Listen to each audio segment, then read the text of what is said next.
You don't need a million chords to be a great keyboard player. Not at all. A lot of people think that you need to learn all these chords, hundreds, thousands of chords to be a good keyboard player. That's not true. What's true is you need to learn the fundamental chords, and once you know those, you need to learn how to use them to the absolute fullest. It's about knowing how to use what you already have. Okay? So imagine so look at it like this. You can write a 6-page essay right now on anything that you choose. Any topic that you feel comfortable with writing. A 6-page essay. You don't need to know every word in the dictionary to write a 6-page essay. Okay? You also don't need to know every road in America to drive from Virginia to California. You know what I mean? So, thinking that you need to have everything to be effective is not true. You need what you need. You need to know how to maximize. So, check this out. It was back in, I think, 2009, I think. Uh, I was taking lessons under one of our greats. I'm from Virginia. Um, so we're in the 757 area, Virginia Beach, Norfolk, Portsmouth, Suffolk, that area. So I was learning from one of the best keyboard players slash organists in our area. So uh he sat with me for about 8 months, and we'll meet every week. Okay, and he taught me so much, so much. In fact, I'm so grateful that I had that experience with him because he changed my playing to a whole nother level. And what's crazy is all of those lessons, every week for 8 months, all of that training, all of that information, all of that knowledge, he only taught me one new chord, which was the tritone. I didn't know the tritone, so he taught me the tritone. Okay, and what's funny is all of that instruction, all of that information, all of that wisdom and knowledge that he would give to me every single week for 8 months. And with the exception of the tritone, I really didn't learn any new chords. Why is that? The reason is he taught me how to play what I already knew. He taught me how to use what I already knew to the fullest. Okay? So that's what it's about. It's about learning how to use what you already have. Now, don't get me wrong. There's nothing wrong with learning new chords. I'm not saying don't learn new chords. I'm not saying I'm not saying don't be fancy. I'm not saying, don't learn this, that, and the third. But what I am saying, you could be as fancy as you want. You can learn all these great phenomenal chords if you want. But that means nothing if you don't have the fundamentals and you don't know how to use the fundamentals to the absolute fullest. Because truth be told, you can listen to any great musician and they can make the fundamentals sound like, a masterpiece. Okay? Because they know what it is, they know how to use them. So, let's break that down real quick. How can I show you?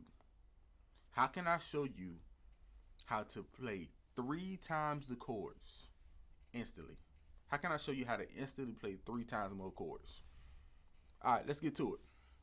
So, number one, sounds really simple, sounds like common sense, but common sense is not always common practice. Number one is you have to know the chord. Know the chord that you're playing. What chord are you playing? I'm going to start with C major because that's a really common chord. I feel like everybody can relate to that. If you don't know your chords yet, if you don't know your notes, you need to know your notes first. So, let's start with C major chord. So, C, E, G.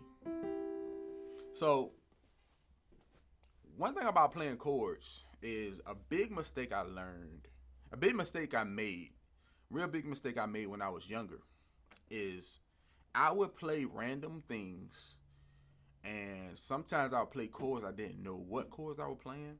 I'll play a chord because I knew it fit or it sounded right, and I didn't know what it was. So always know the chord that you're playing.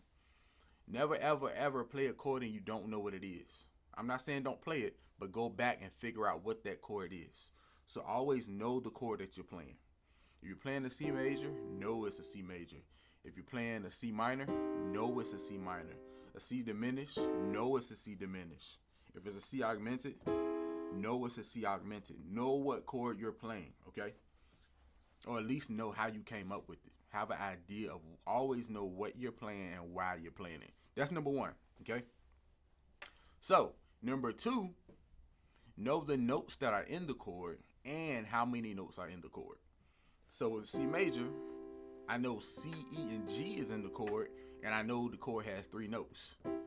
Okay? Now, you'll know why this is important in a second. I'll show you why. So, no matter what chord you're playing, know the notes that's in the chord. Know the notes that are in the chord.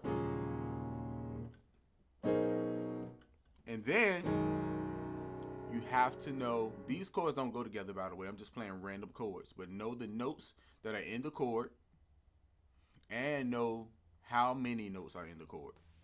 Okay? Now, here we go. Number 3, when you know how many notes are in the chord, then you know how many different ways you can play the chord. So the number of notes that are in the chord is the number of ways you can play the chord. Go back to C major. I got 3 notes in this chord. 1, 2, 3. And I need to know that it's C, E, G as well. I need to know that it's 1, 2, 3 notes, and I need to know the notes are C, E, and G. Here's why. Let me show you how to 3 times this, or 3x this. So, C major, I can play this chord another way. I'll take the C from the bottom, and I'll put it up top. It's still C major, okay? Alright? So now, I can play it another way. This is the second way. The third way is I can take the E, which is normally the middle note of the root chord. Take the E from the bottom, put it up top. And that's still C major.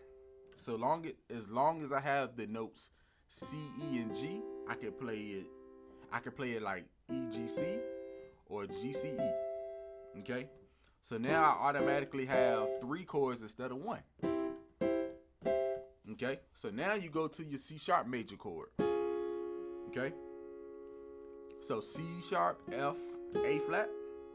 So now let's take the C sharp and play it up top. So F, A flat, C sharp. Okay? So now let's take the F and put that up top. So now A flat, C sharp, F.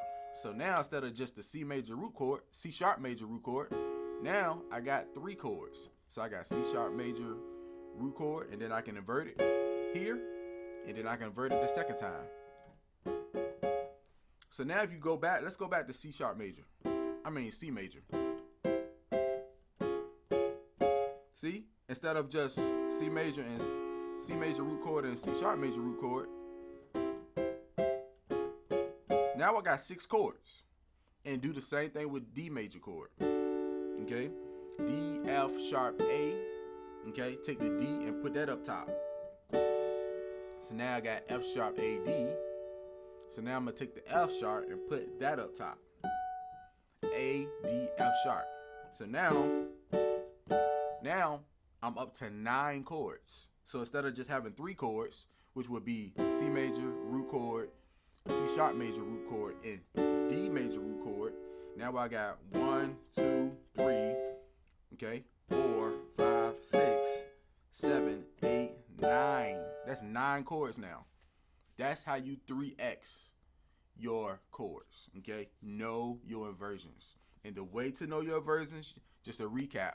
1, know the chord that you're playing, okay?